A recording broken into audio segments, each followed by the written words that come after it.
so that I can get this shared to my page. Make sure that everybody's getting on.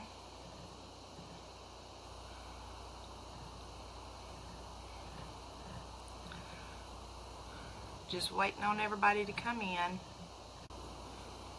Oh goodness. We had a moment there.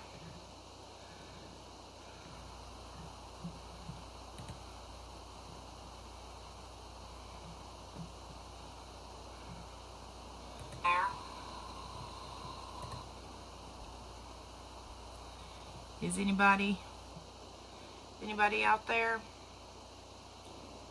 looking for everybody to get on? It's 8 o'clock on Saturday night. We're going to do our live information session.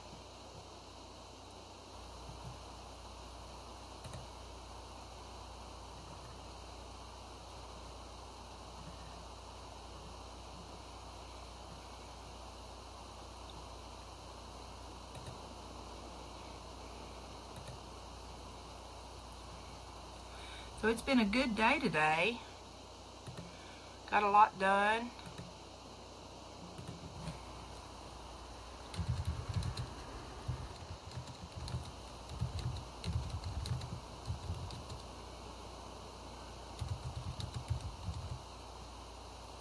Just waiting on people to come in. Not seeing anybody yet.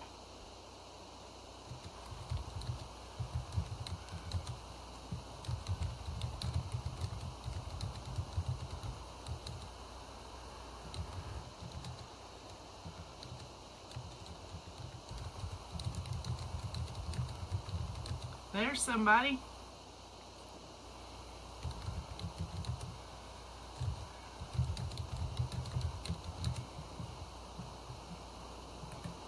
Make sure that you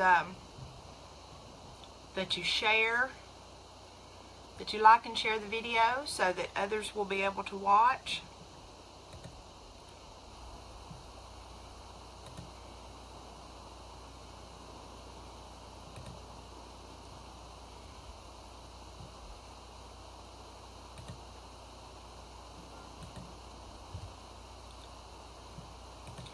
Just giving people a little bit of time here to get on to the live.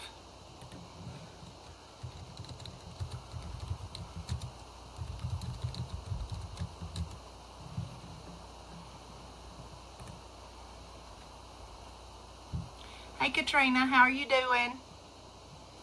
It's nice to see you. I hope you had a good Saturday.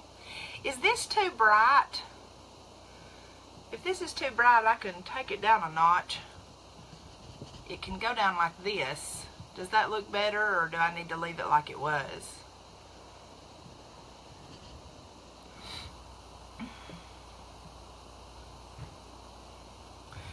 Katrina, do me a favor and share the video so that others can see it.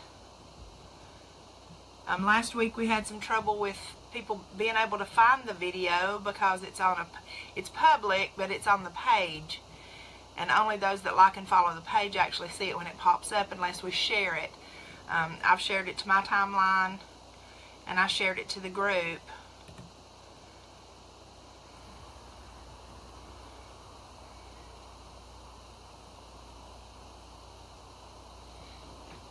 So how are you doing today, Katrina?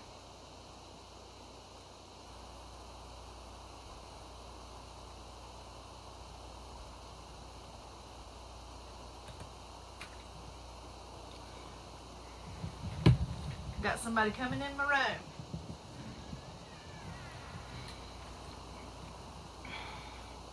Alright guys, we're going to go ahead and get started. We've got a lot of information to share tonight. We're going to be talking tonight about gut health, about Crohn's disease, IBS, ulcerative colitis, leaky gut. I'm also going to be touching on type 1 diabetes and how keto can help to heal your body, and some of the misconceptions with type 1 diabetics that makes them a little scared to try keto.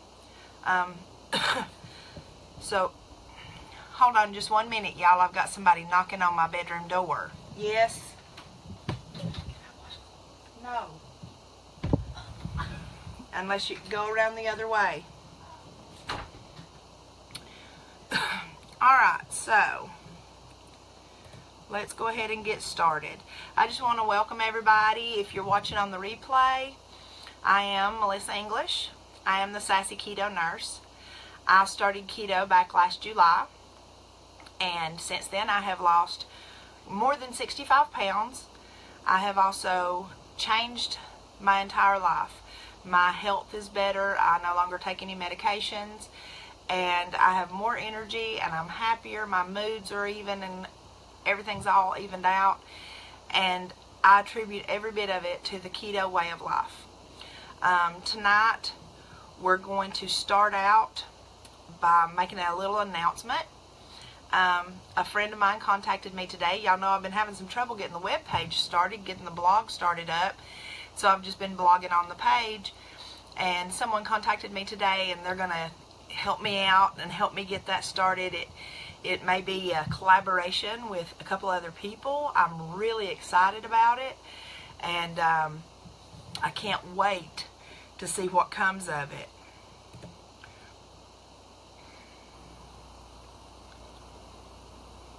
Still not seeing anybody on This Is Unusual.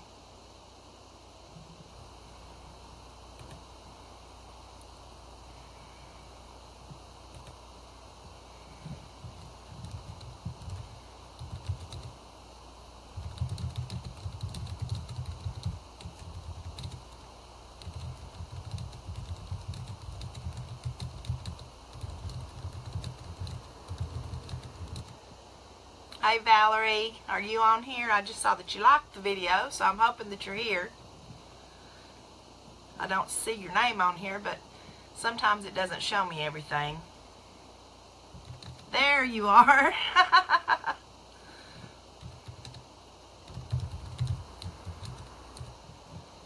Alright.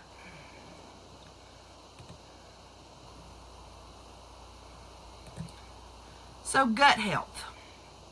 I have had several people contact me over the last few weeks, and y'all know that I was trying to get those YouTube videos up for the gut health for Crohn's, IBS, ulcerative colitis, and leaky gut, and we're still having all kinds of trouble with that. I may end up having to take my page down and put it back up again and see if that works.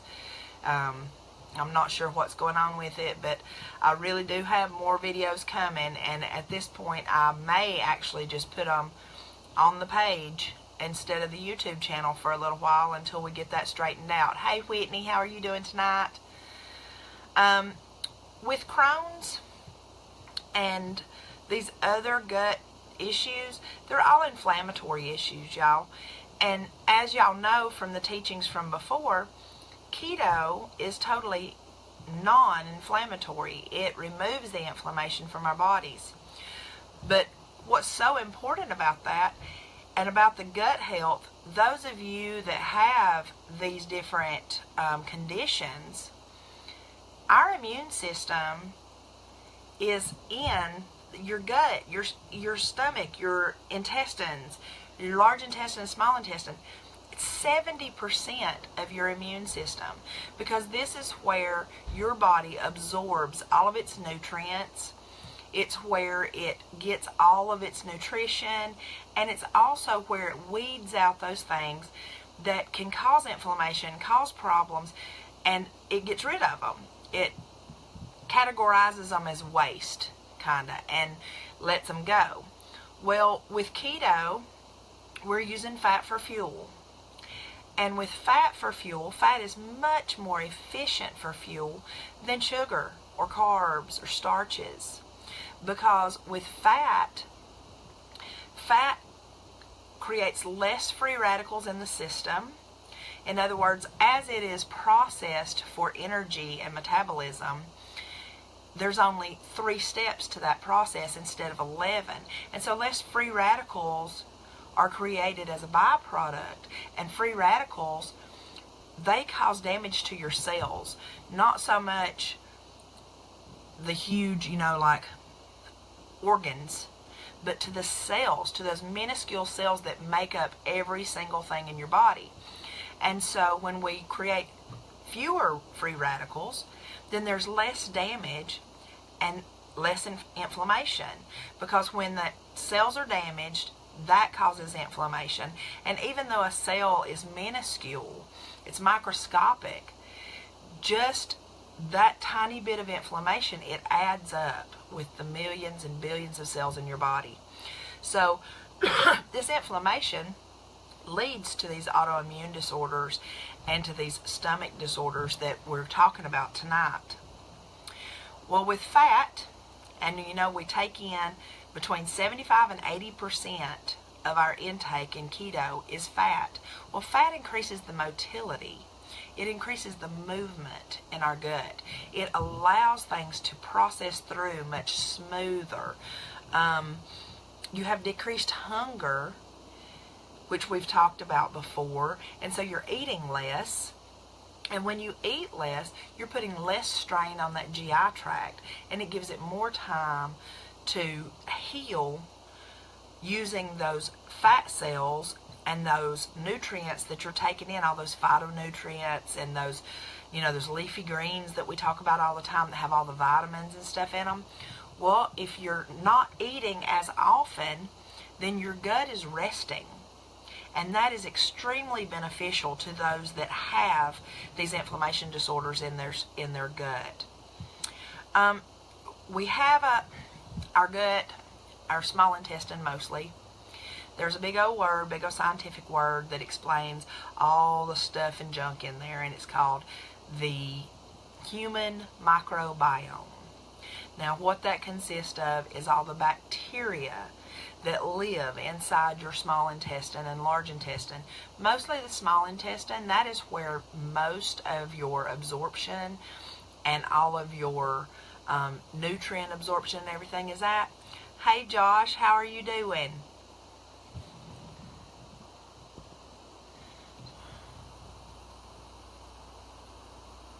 Almost 10 pounds, and how long have you been doing it, hon?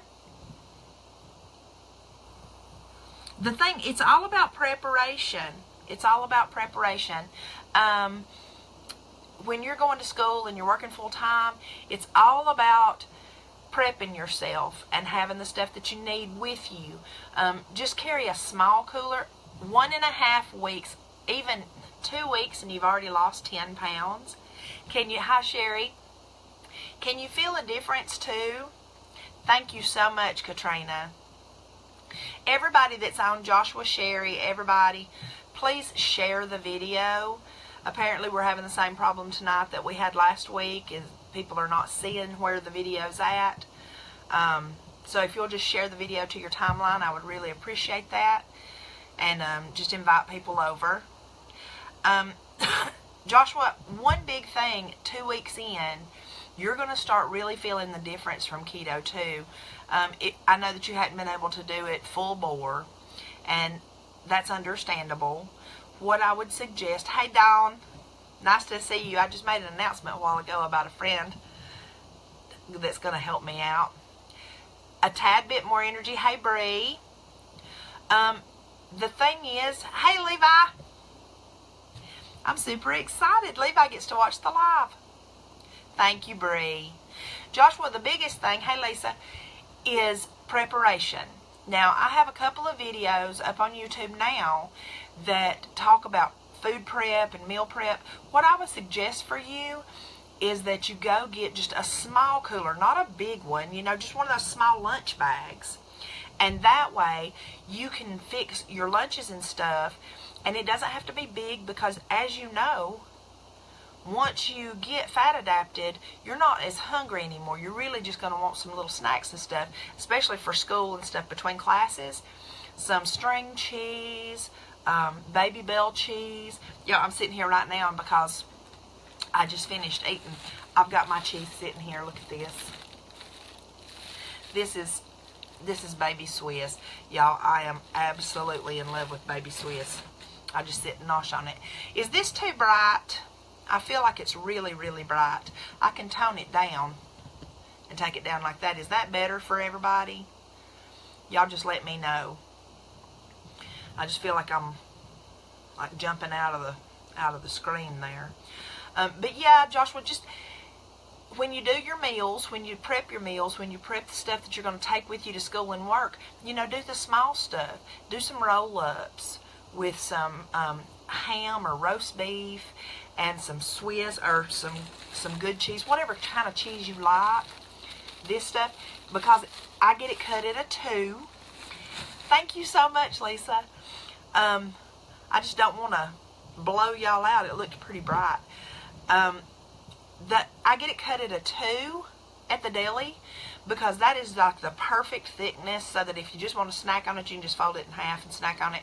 Or if you want to make roll-ups, then you can use it to make roll-ups. I take cream cheese and I put cream cheese on my protein, whatever it is, whether it's ham or roast beef or whatever. And today I actually bought something new that I'm going to try, y'all. As long as I don't think about the name of it, I'm okay with it. It's hog jowl bacon. Yeah, never thought about eating the jowls, but I mean, it's really fatty. I read about it in one of the articles that I was reading the other day. It has lots and lots of that good fat in it, and it's got a really great taste to it according to that article. So I bought a pack of it today, and I'll tell y'all how it comes out. But it's like in slices. It's like this big around. Perfect for making roll-ups. So I would just put some cream cheese on that and some regular cheese, roll it up, maybe put some spices in it if you want to. Make 3 or 4 of them, stick them in a Ziploc bag and put it in one of those lunch bags, and you got lunch. Throw some macadamia nuts in there, or pecans, walnuts. You could do some celery with cream cheese if you wanted to. Jowls are really good. Oh, I'm excited now. Lisa, you've tried them too. Oh, I'm excited. I'm excited now because I'm going to make it tomorrow. And I'm going to fry it all up so that I can put it in a container so I can make roll-ups, or I can just eat it like it is. I also went this week and bought a big old Boston butt at Andy's Market. Hey, Angie. And I bought some pork belly. He only had one little small piece of pork belly that was left because he actually gets it every week and cuts it. But he said that if I liked it and if I thought that I would want it more often, that he'll order it for me. I just have to let him know a week ahead of time. So I'll let y'all know how the pork belly comes out. Alright, back to our microbiome. We have both good and bad bacteria in our gut, y'all. We have between 3 and 10 grams. Are greens good? Oh yes. Oh yes. Dark leafy greens, spinach, kale, collard greens, turnip greens, yes ma'am. Those are really good for keto because they have lots of vitamin A and magnesium. You can fix those up, season them like you want them, and serve them with lots of butter. Good stuff. And that's what I'm going to get to right here is what we want to do when we have these conditions that we're talking about tonight with Crohn's and ulcerative colitis and leaky gut and IBS. You want to get rid of the bad bacteria. Every human body has about 5 grams of gram-negative bacteria, or gram-positive bacteria, gram-positive bacteria in your gut naturally. And we need that. But the problem is that when you have, say, leaky gut, or if you have to have surgery, if you get stabbed, shot, any of those kind of things to where that could leak out into your system, you can become septic in a hurry. And the truth is that when you're eating a regular SAD diet, a standard American diet, almost every person is partially septic after their meal. Because what happens is that bad bacteria feeds on starches and sugars and all of those sugars that are created from carbohydrates. So what happens is with keto, and the reason that it helps the gut health so much is because with keto, we don't feed the bad bacteria. We actually eat foods, if you're eating a good keto plan and you're getting those leafy greens and everything in, you're actually feeding the good bacteria. You're giving them prebiotics. We all hear about probiotics, and they're always talking about, you know, if you have tummy troubles, to take a probiotic, take up to 50 billion, blah, blah, blah. Well, the truth is that all you really have to do is eat a good low-carb, high-fat, moderate protein diet, which is what? Keto. And you will feed the good bacteria, those probiotics that are already in your system. The prebiotics from the leafy greens and the brightly colored vegetables like red peppers, green peppers, yellow peppers, your cucumbers. And yes, you do have to be easy on the cucumbers. You can't just eat a whole lot of them. They do have more carbs than others, but cucumbers are good. And radishes, y'all, daikon radish is delicious. I didn't think it would be. I've never been a radish eater, but it's delicious. But what you want to do is you want to eat all those good things. And what happens is, because of the increased fiber that you're taking in with this keto diet, it actually flushes that bad bacteria out because it has nothing to eat. It has no way to procreate. It has no way to reproduce. So the bad bacteria dies out. It's flushed out of the system with those fats. That better motility that you now have in your small intestine, it takes care of those bad bacteria and gets them out of there, and it populates your gut with good bacteria. Now what happens there, because with Crohn's and with leaky gut especially, with Crohn's you develop these pockets, or what they call pockets. They're not really pockets, y'all. What it is it's a very weak area in the lining of your gut. Okay, and when those areas get weak, and that lining starts to separate, they stretch. It's like they stretch up, and they don't hold tight to each other. It's just like when you get old and your skin gets loose. Now, I don't know how many of y'all that are on here right now have been on keto for more than a week, but after a couple of weeks, you start noticing that your skin starts tightening up. Y'all, I look 10 years younger than I did when I started this way of eating. And it is all keto, because the fats that you take in feed your cells.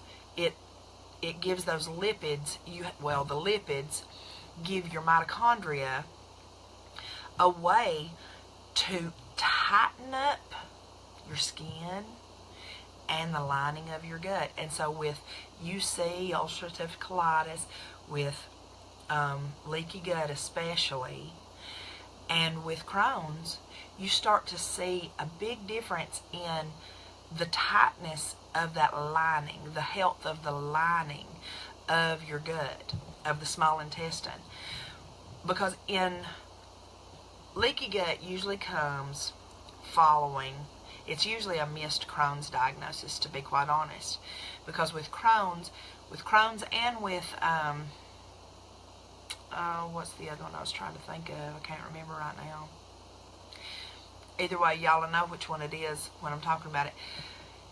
You end up getting, they call them pockets and such, but what it is weak spots, and you get those weak spots. Well, when you eat keto and those spots starting to tighten back up, then your scans, your what am I trying to think of? Lord have mercy. Y'all, you have to go get it once a year. A colonoscopy.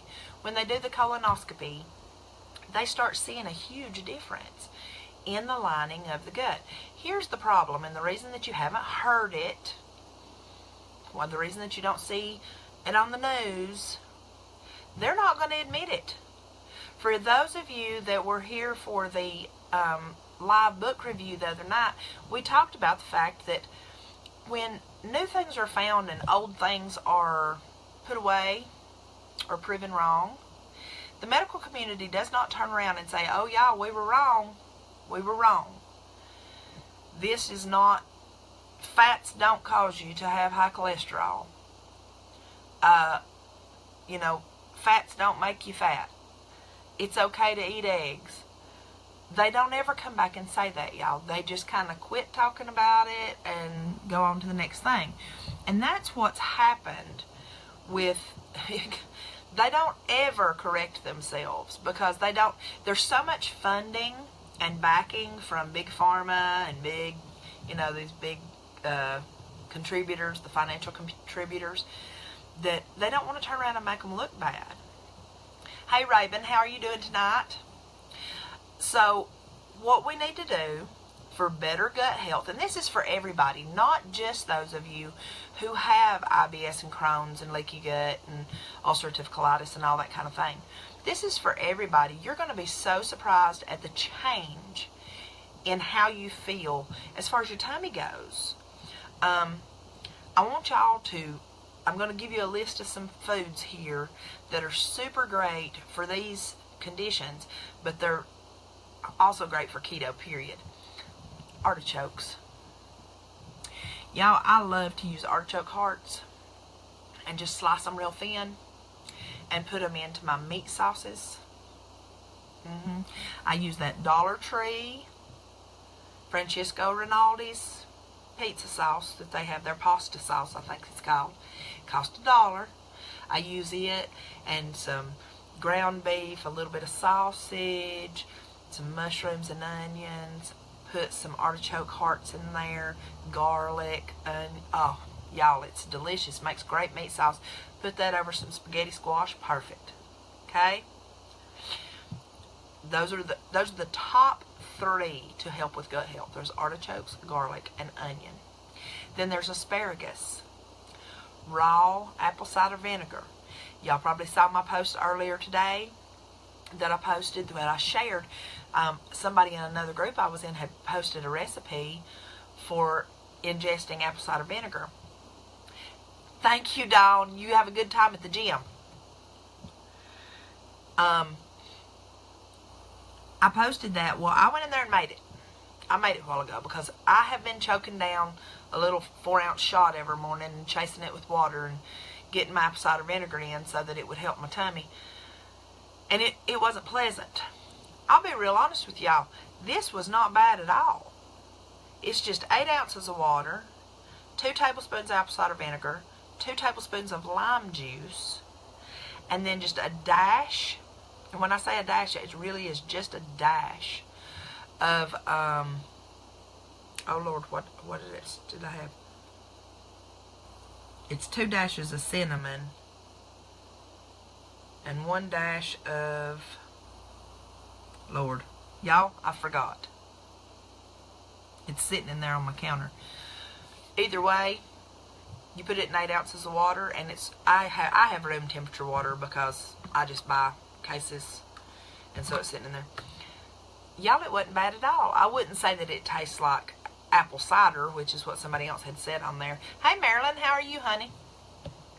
But it wasn't bad at all. I was able to drink the whole 8 ounces. I drank it with a straw, and I didn't even have to chase it with water. It actually tasted pretty decent. It wasn't so tart and tangy. That apple cider vinegar, the vinegar in it wasn't so bad. But that helps with your gut. And y'all, read that post that I posted, because she had posted the advantages and the health benefits of all the different things. Y'all, it's good stuff. Good stuff that's in there. Pistachios, daikon, tomatoes. Pistachios, make sure you watch how many you eat. You know, you're going to have to want to watch that because the protein's pretty high. But pistachios are good nuts for this. They have a good high fat content, and they're high in vitamin A. Then we get to fermentables. Y'all, when I talk about fermentables, I'm talking about sauerkraut, kimchi, cabbage. You know, you can do cabbage. You can literally take cabbage and just stuff it into a quart jar and put salt on it. Don't put any water in it or anything. Just put salt on it and just let it ferment for about a week. Put a piece of cheesecloth over top of it and set it over to the side and let it ferment. Now, I'll be real honest, this is something I cannot do. I cannot do fermented foods. Thank you so much, Marilyn. I hope I get to see you soon. Cayenne. Yes, Joshua, that's right. Cayenne pepper. That's what it was. Ground cayenne. And it just, it knocks that vinegary taste out of it. I can't do fermented foods. I cannot stand them. It's just something that I don't like, and it's like I've told y'all 1,000 times. That's what I love about keto. You don't have to eat anything you don't like. You can find a way around it. You can find a shortcut for it, just about for anything. And if you can't find it yourself, holler at me. Send me a PM, send me an email, post on the page, post on the group, and I will start looking for you. If I haven't already found it and got it in my little handy-dandy notebook. Y'all, I'm like Dora. Y'all see this notebook? I carry this thing everywhere I go. It has 3 sections in it. I do all my research, and it's all in this notebook. And it's every single day I'm researching. It's just something that I love to do now. I love to learn. I've got to where now I don't even listen to the radio in my car. I listen to podcasts because I enjoy learning. I'm learning something new every day. I've been doing this for almost 9 months, and I'm learning something new almost every day. I'm getting more information about the stuff that I've been looking up for you guys and what I was looking up for myself, and it has made me want to take this even further than just doing a Facebook group and some YouTube videos. I'm actually looking into, I am an LPN, and I am working on getting my RN. I am 3 semesters away from having my RN if I ever find the time to go back to school for that 3 semesters. But I'm also looking into getting certified as a nutrition therapy practitioner, an NTP. They have a program that's about 13 months long, and it just delves into all of this. The naturopathy, the ancestral diet, and how it affected our bodies, and how we have come about being the way we are today. So I'm really considering that. I'm thinking about it. And my holdback, of course, as always, and with everything else, is finances. But I've decided that when my fund from my services, my Sassy Keto Nurse services, reaches the amount that I need for my down payment for the program, then I'll do the program. So I figured that that will come about on its own. Now, the next big thing that I can recommend for gut health is bone broth.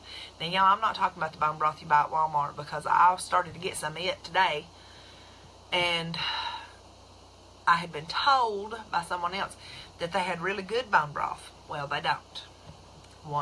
The 4th ingredient on the packaging was sugar, cane sugar. It says organic bone broth. 4th ingredient, cane sugar. If it's in them top 4 ingredients, I ain't buying it. I don't care how good they say it is. So what I recommend is either you make your own. You'll have to go Google it. I have never made bone broth, so I can't really tell you how to do it. But Google it, and it'll tell you how to make bone broth. Or, excuse me, you can go on Amazon, and you can get excellent bone broth from Kettle and Fire. That's Kettle and Fire on Amazon. They have excellent bone broth. Now, I have bought from them before, and I love it. I'll have it in the evenings, just like you'd have hot tea, but it's like drinking a little glass of soup. You know, it's really good. It's got a high sodium content, has a great flavor to it. I add coconut oil and butter to it and have a fatty drink made out of it, and it's just delicious, y'all, and it's so good for your microbiome. It feeds those probiotics and those good bacteria, and it helps you to get, because it carries so much fat, and it has glutamine, and it helps to tighten up that gut lining. All these foods that we've been talking about are also super high in fiber, just like our ancestors used to have. Now, y'all, our ancestors, and we go back to, caveman days, they were taking in like 30 to 50 grams of fiber a day, because they were feast and famine. They ate what they could catch. Well, we don't do that. We eat what we can go to Walmart and pick up. We don't get out there and hunt and gather anymore. You know, some of the people here in our area, they do go out and hunt some, but not like in the caveman days, y'all. Back in those days, they would hunt, and when they caught something, and they would clean it, and then they would eat the organ meats and the fat first because it would spoil.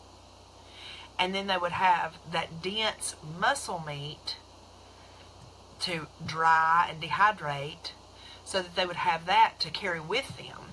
And then every once in a while, you know, they'd come upon a fruit tree, or, you know, during certain seasons there would be different vegetables and different grains and stuff, but not really many grains back then because those were man-made. Those came from man. They didn't really do wheats and grains back then, and that's the reason that their diets were so high in fat, low in carbs. And that's the reason that they lived for hundreds and hundreds of years, y'all, because, not hundreds of years, I don't know why I said that, hundreds and hundreds of years. I meant to say decades and decades. If we could live hundreds and hundreds of years, Lord help us all, we would be overpopulated, wouldn't we? But that's the reason they lived into their hundreds, is what I meant to say. Unless they got killed by a wild animal, you know, or that kind of thing. Now, the other great thing with the line of integrity is because we have increased omega-3s in a keto diet. With all the fatty meats that we eat, especially the fatty fish, salmon, tuna, those kind of things, you create a very diversified microbiome. And that microbiome then takes care of any bacteria that you ingest or breathe in that end up in your system. And they get rid of them.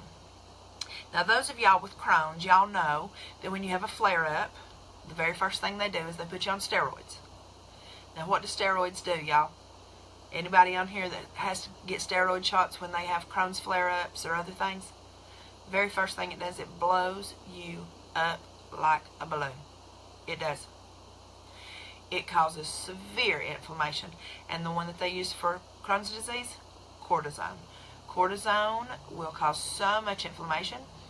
And so what we want to try to do is we want to try to control those symptoms, control those flare-ups with your diet, so that you don't end up having to get those cortisone shots and take those cortisone pills and all those different steroids.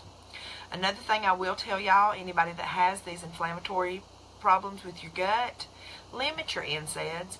You know, those are your non-steroidal pain meds, Tylenol, ibuprofen, all of those. Because NSAIDs cause inflammation as well, because our body doesn't know how to process them. And so it takes it a bit of time to process them, which causes inflammation. And the absorption rate is not that great either. When you take 2 Tylenol, you take 2 extra strength Tylenol, and that is 1,000 milligrams Tylenol that you're taking, your body only absorbs maybe 400 milligrams of that, because it's so hard for the body to break it down and absorb it, and because your cells have to have certain little appendages that fit together like Tetris for those things to be absorbed and used. So, and there's only so many of those in the body, okay? So limit your NSAIDs. Try not to have to use those things. If you're eating the way you should be eating and drinking your fluids and getting your electrolytes, y'all, you're not going to have the pain that you had before. You're not going to have that inflammation in your joints and in your stomach, and get the headaches and all that kind of stuff. You're not going to get it. I had a little bit of a headache about a week ago, I guess it was. I had a pretty good one, actually. And I realized that for 2 days, I had not eaten my salt. I'd left my salt sitting right on top of the refrigerator. Because when I do my meal prep, I put it in them little 2-ounce containers, and I have them on top of the refrigerator. Well, I had walked right out of the house without them. And I had used, you know, a little salt that I had with me, because I carry a grinder with me in my purse, but I had in no way got my 2 teaspoons of salt today. And as soon as I went in there and got my salt, my headache went away in 15 minutes. Sure enough. One other thing that I can say that you can supplement with, and I know that I don't normally suggest supplements, y'all, but for gut health, for these stomach issues, you're going to need a little bit of help, is L-glutamine. L-glutamine, you can get 10 to 20 grams a day, and it's going to help to tighten up those cells in that gut lining. But you can get glutamine naturally from cabbage. Cabbage is great, and people think that you eat a bunch of cabbage and all this kind of stuff and it gives you belly troubles, but the truth is, cabbage can help heal ulcers, y'all.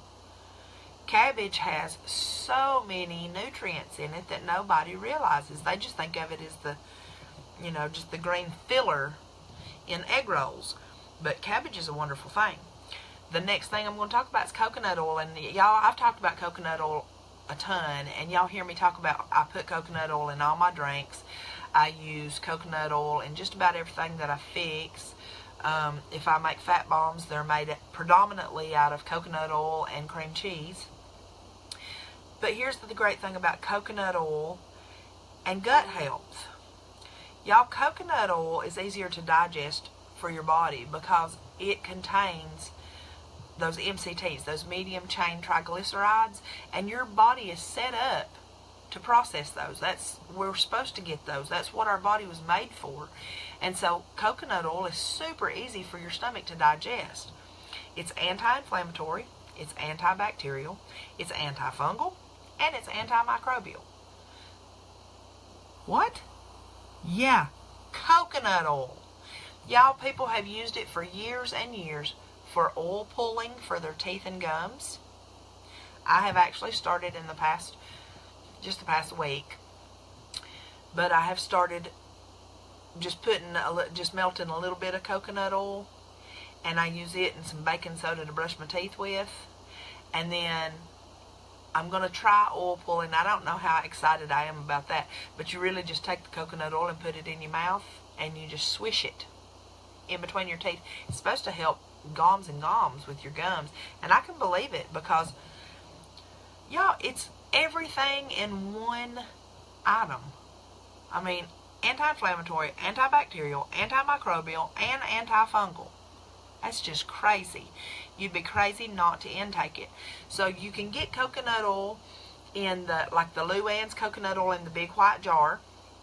That's what I use 90% of the time for my BPC pods. That's what I cook with. That's what I make fat bombs with.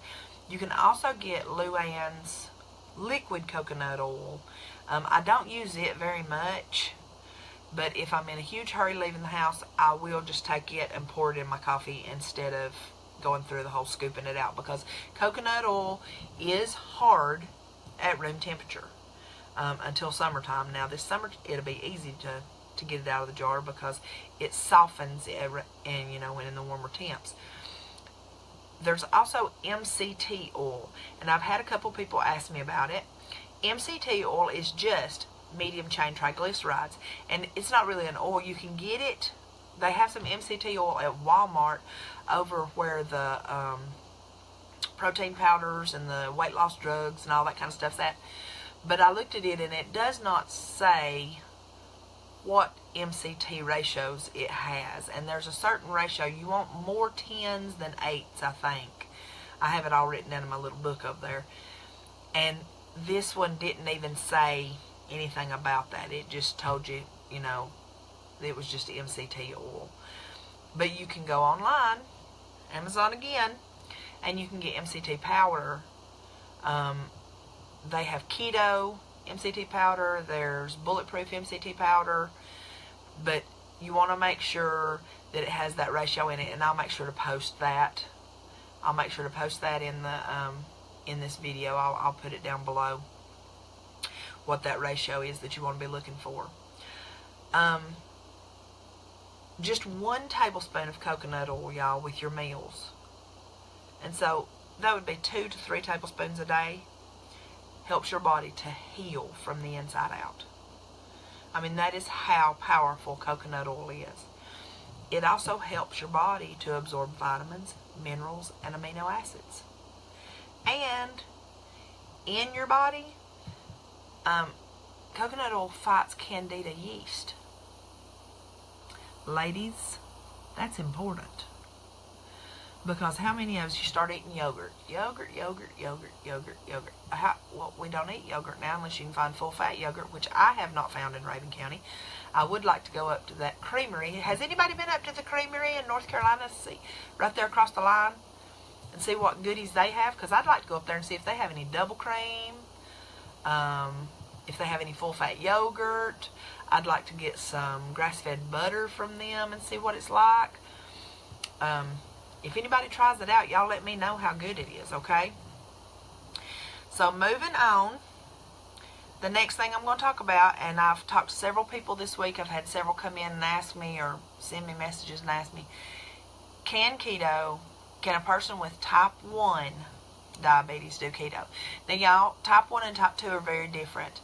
Type 1 diabetes is when your pancreas no longer produces insulin, or it produces very little insulin.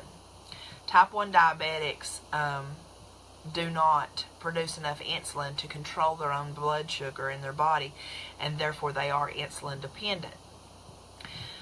But the big thing, the big misconception is, and it comes from doctors, which is killing me, they are warned.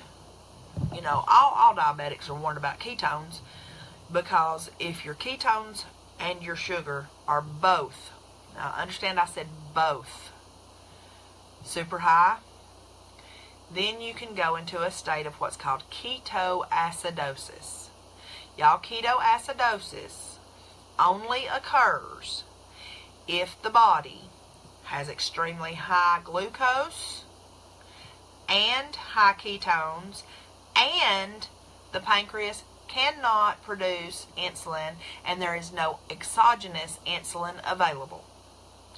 Now, for those that take insulin every day, that monitor their blood glucose, and take their insulin when they're supposed to, ketosis is a good thing. You're not going to have high blood sugars on keto, because when you're in ketosis, when you're eating keto the way you're supposed to, your blood sugar is going to drastically drop. You're not going to have a 300 blood sugar. So you're never going to have those three conditions all together. As long as you have insulin available so that you can control your blood sugar as you're supposed to, and you are a responsible diabetic that checks your blood sugar after meals or before meals, and you take your insulin when you're supposed to, you are not going to experience ketoacidosis. Keto, the ketogenic way of eating, is actually the most beneficial diet for type 1 and type 2 diabetics. The ideal type 1 diabetic diet, I want everybody to hear this, I want y'all to share this with your friends, is a ketogenic diet with less than 30 grams of carbs, no dairy, and supplemented with 5,000 international units of D3. Now that was actually printed and posted in a medical journal in 2014. So can somebody tell me why type 1 diabetics are still scared to death of keto? Because it might have been printed in a medical journal. It might have been proven right. It might have been, they may have all of the medical backup that they need. They may have all the science they need to show that this is the most beneficial diet that diabetics can be on type 1 or type 2. But they're not going to tell them. Because for years and years and generations, doctors have told diabetics, you better watch your ketones. You don't want no ketones, because you'll have ketoacidosis, and it'll kill you. And y'all, it will. Ketoacidosis can kill you. But you will not get ketoacidosis if you are eating a good keto diet and monitoring your blood sugar, taking your insulin as you're supposed to. Type 2 diabetics, it's almost unheard of. People without diabetes, the only ones that you'll hear of getting ketoacidosis it's a whole different kind of ketoacidosis, is an alcoholic ketoacidosis. And I have seen that in people that drink great amounts of alcohol. It causes their blood sugar to go sky high, and the ketones go sky high from all the starches from the alcohol. And it's crazy.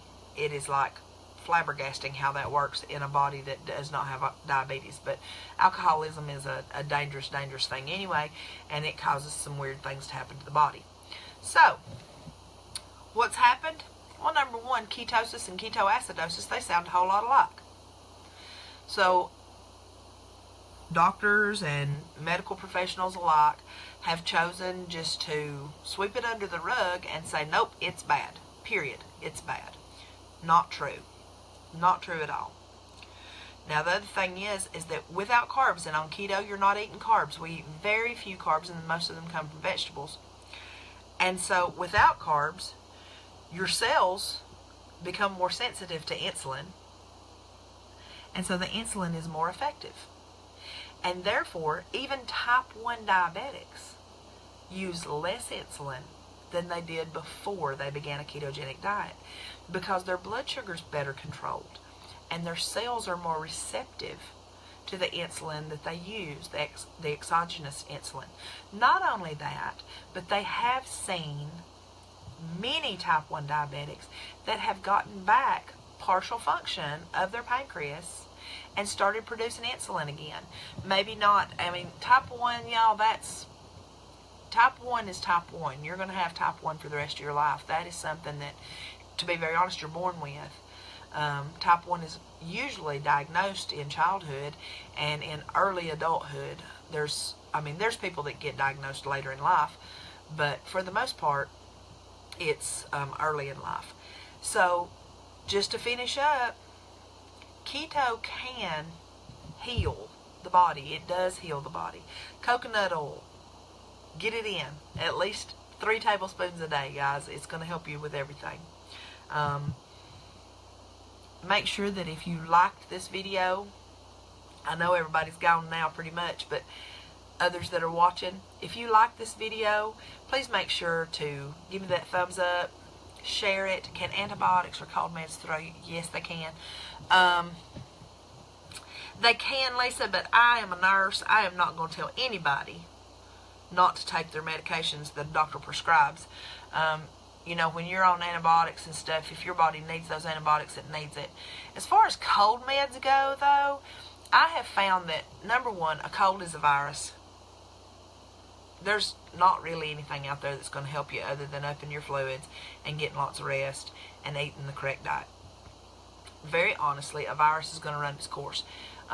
Taking over-the-counter cold meds just really doesn't help. What happens is that your body gets better in a matter of 5 to 7 days anyway. A cold usually runs between 5 and 12 days, depending on how healthy your body is and how quickly your body regenerates cells. So, you get to feeling better after 5-6 days, and they do put the NSAIDs in almost all cold medicines, as far as the Tylenols and that kind of thing, so that you don't have those aches and pains. Well, truth is you could just take a Tylenol. Just take ibuprofen if you want to, or up your coconut oil intake. That's what I did when I got the cold. I upped my coconut oil intake, I upped my salt intake, and I felt better. I upped my water intake. ACV, apple cider vinegar, it helps a bunch. Getting lots of, use a humidifier, that kind of thing. But now antibiotics is a whole different story. If you have an infection that has been shown in blood work and you have an elevated white count, you need antibiotics. The thing is that make sure that you do have a bacterial infection before you take antibiotics, because otherwise your body can become antibiotic resistant. I try not to take antibiotics at all if I can help it. because our bodies were made to heal themselves. Unless it's a pretty serious infection, I try not to do antibiotics, just because our bodies were made to heal themselves. God knew what he was doing when he made us, and he didn't make antibiotics and all that other stuff. Big Pharma did. So, but yes, if you're taking antibiotics, if you're taking over-the-counter cold medicines, any kind of over-the-counter medicines really, it can throw you out of ketosis. You want to look, especially on the over-the-counter meds, you can look on the ingredient list, and 9 times out of 10 they're made with rice flour.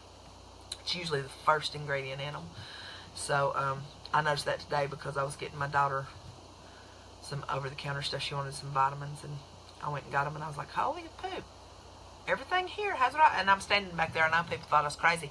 I'm standing in the middle of Walmart reading every single bottle back there in the supplement section. Thought, this stuff's supposed to help you. And I mean, it does. Don't get me wrong, it does. But when you're in ketosis, it don't help if you lose track of where you're getting these things that throw you out of ketosis and mess you up. And that's one of them. That's one of them sneaky ones. And vitamins and stuff. So it's up to you. But that's just my advice. My advice is to up your fluids, get lots of rest, more coconut oil, and let your body heal, because you know, the faster your body regenerates those cells, then it flushes all that bad crap out and it gets it out of your system. So nasal spray, saline spray, not medicated nasal spray. I'm talking about just saline spray. Great if you've got a cold. If you got the runny nose and all that mess, or the sinus congestion, saline spray, it's the best thing in the world. It's natural, it doesn't cause any problems, and it can open up all that mess in there. So if this helped y'all, make sure you like and share. Thumbs up means like. Make sure you hit that thing. Share it on your timeline so that others will see it. Tag people in it that you know have type 1 diabetes, or have Crohn's, or IBS, or ulcerative colitis, or leaky gut. Tag them. Tell them to watch it. You know, I mean, I know it's just me rattling on, but it's a lot of really good information. And you guys, I look forward to hearing from you. If you know people that need help, that haven't reached out and asked for it, tell them to get in touch with me. Tell them to email me. Give them my email address. Tell them to jump over to the YouTube channel. You know, it's Sassy Keto Nurse, as one word with K and N capitalized. Y'all know how to find it. It's on this page. You can access it here. You can access it on the group page. Send people over there. I promise we're trying to get that fixed, but I am just going to start putting videos up on the page if they don't get it fixed pretty soon. YouTube is upsetting me a lot right now, because I promised y'all to have things for you, and I feel bad that I haven't been able to supply them. Also, in this live, I wanted to apologize to everybody that tried the chicken salad last week. I am sorry, y'all. I am human just like y'all are, and I was rationalizing, and I was thinking, well, you know, I'm in pretty deep ketosis, and I am. I can usually, you know, if I cheat a little, like if we go out to eat and I have regular salad dressing instead of having my own, or, you know, I use their butter, even if I don't, sometimes they don't have real butter. They say it's real butter, but once you taste it, you know it ain't. Those kind of things. Or there's ketchup on a hamburger after I told them no ketchup. Y'all, I don't worry about it, because I'm in deep ketosis. I've been in ketosis for a very long time. And so I was rationalizing. I was like, oh, well, I'm in pretty deep ketosis. My body can handle those dried cranberries and the grapes. No. And I'll tell y'all, I sat here, I was so mad at myself, because by Wednesday morning, I felt horrible. I felt a little off on Tuesday, but I thought, well, maybe I just didn't get enough on my electrolytes this week. Something's not right. I just ain't feeling quite right yet. Wednesday, as soon as I started packing my lunch, I pulled that chicken salad out of the refrigerator and started putting it in my lunch bag. Excuse me, y'all. And I sat there and I went, right there's my problem. Right there. Melissa, you know better than to eat grapes. Grapes are great big sugar bombs. Grapes are a no-no. They are nowhere on that keto list that you have provided for your entire group, and now you have done this meal prep and put it out there for everybody, and they're all going to follow you, and you're going to mess everybody up. And y'all, I am so sorry. Don't rationalize. If you're cheating, you're cheating. Just know that you're cheating. Stop, get back on the wagon, start over again. That's what I did, and by Friday, I felt 100% again. And today, I feel incredible. I have had an awesome day today. I woke up this morning in the best mood. It's been a beautiful day. I know it's been overcast, but it's been gorgeous. So I appreciate all of y'all, and I do apologize that I made a mistake and shared it with everybody. I will try not to do that in the future, but quite honestly, I'm human, and it's going to happen. We're taking this journey together, and I'm loving it. I love helping you guys. I'm very excited about the blog. I have a friend that has offered to help me get that up and running. So that should be coming about pretty soon, and then I will be able to do my blog and publish it on the page and just get some other things going on. I just feel like this is helping people, and that's what I did it for. So God bless y'all. Have a great week. I love y'all, Lisa. Y'all don't know what this does for me. I love that I'm helping everybody, but y'all really don't know what it does for me as well. It helps my heart. This is healing for me to be able to reach out and do this for people. And if I can just get, there was a little girl, somebody posted last week on the group, I'm sure y'all saw it. It was a woman who was a member of the group, and her daughter, she put her daughter on a keto diet. I'm going to cry. And when that little girl went back to the doctor, she was much better. And that's what I do this for. If I can help one person feel better, I'm doing my job. Hey, David. If I can help one person, just one, to feel better, then I'm doing what I set out to do with this group and this page. So y'all make sure, share it, tell people about the Sassy Keto Nurse. When the blog gets going, I'll get that advertised. I love y'all. God bless y'all. Have a great week. Sassy Keto Nurse, signing off.